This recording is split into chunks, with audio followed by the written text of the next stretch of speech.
Hey guys, Mike here, the Detroit Borg, with a sneak peek of the new plastic iPhone. So this is just the back shell of the phone. And as you can see, it actually integrates all of the chassis components as well. So we don't have our battery or the display or anything like that. We just have the chassis components like the EM shield, the frame for the buttons, and the digitizer. And we even have the lenses for the camera and LED flash. But let's go ahead and take a look at this design. So the interesting thing here is that we have an all-plastic design as opposed to a metal or glass design as we've seen with other phones. Now this will probably, or with other iPhones, this will probably succeed the iPhone 4 and 4S in the lineup. So the iPhone 4 and 4S were glass, which were shatter-prone, and as you can see, it's also quite a bit thinner than those phones.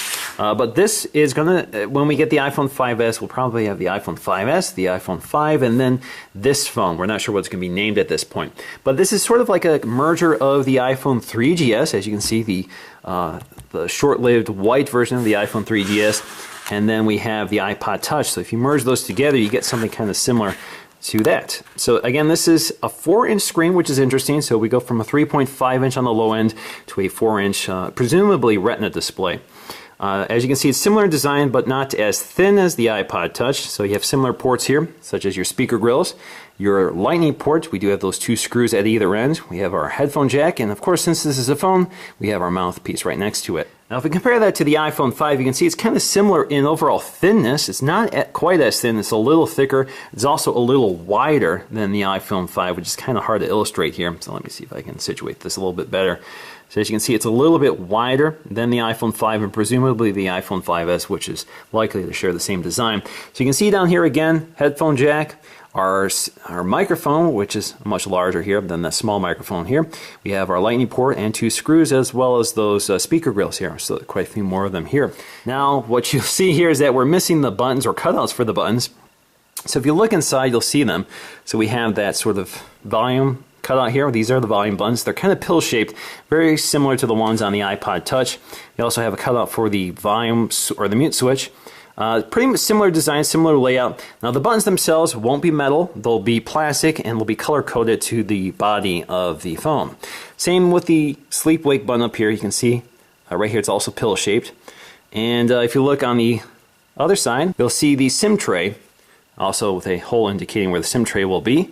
So the SIM tray will also be situated here, presumably also a nano SIM. Now on the back we'll see our iPhone logo with that new thinner font. So if you look at the fonts for the iPhone 5 and the new iPhone plastic edition, whatever you want to call this, you can see it's a little thinner font, probably to go along with the new iOS 7 aesthetic. We have our black Apple logo, which is actually very similar to what Apple has been doing with recent product redesigns like the Airport products, the Airport Extreme and Time Capsule. Up here you'll see the lens for the camera, so you can see it's also anti-reflective. We do have our lens for the LED flash, so it's just a single LED flash. We also have our microphone. This is very similar to the layout for the iPhone 5, as well as the iPod Touch 5th generation. Now, of course, the big story here is that we lose the beautiful design of the iPhone 5. So we don't have that beautiful mirrored chamfer, the glass trim pieces, the all-aluminum unibody construction, as well as that very thin design. So we have a pretty simple plastic shape, very glossy. Has a very nice form factor to it, just like the iPhone 5. Feels very comfortable to hold, a nice square edge to grab onto, and grip is not too small, so you can grab it off a table pretty comfortably. And it just handles very nicely. It's a very comfortable size, and it's a very nice quality plastic. So it's a pretty simple design. It's all unibody plastic. It's not like the old one, the 3G and 3GS, where you had the metal frame. So it's a little different, it's a little cleaner overall. I actually really like it. It's certainly much thinner than that, as you can see. And of course you can see other details here, such as that chrome ring around the camera lens and the flash. You don't see that here with the plastic case. And again, if you look at the bottom, you just see a lot more work has gone into the iPhone design. So you have all these micro drilled holes. We have the chrome rings around the Lightning port and the headphone jack. So a lot of that is gone, of course, with the plastic phone. Now, just to take a close look at the inside chassis, you can see how everything is mounted in here. So you can see the frame for the Lightning port, the frame for the SIM tray, frame for all the buttons, the frame for the digitizer. Up here you can see we have these little temporary covers for the camera as well as LED flash. Same with the cutouts for the volume buttons and mute switch. Now, assuming this is the official Apple iPhone shell, I'm pretty impressed overall by what I see. I like the thin, lightweight form factor, and I really like the design. It's simple, of course, not a lot of detail here, not a lot of parts to highlight. Certainly not as beautiful as the iPhone 5 with that aluminum design and glass, or even the iPhone 4 and 4S with that aluminum and glass design, but it's a little more durable, so when you drop this, you're less likely to shatter the back panel or dent and scratch the metal because plastic is a little more forgiving. So this phone is probably a little easier to live with, at least if you want to go caseless. And of course, you also get multiple colors, so if that's important to you, you do have an option to pick a color other than white or black.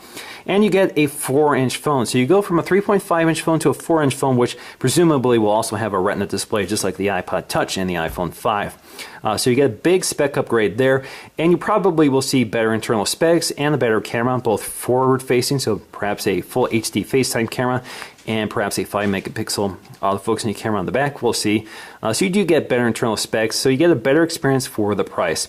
I do have to send a big shout out and a big thank you to Sony Dixon, who supplied this for me. I've known Sony for quite a while now, and he's kind of the leader in terms of leaking Apple goods these days. He has a lot of connections in the supply chain, so you probably want to follow him. So I'll post a link in the description below if you want to check him out, and he'll keep you updated on all the latest Apple news that he is on the forefront of. So that's going to do for me, guys. Thanks for watching, and I'll see you again in the next video.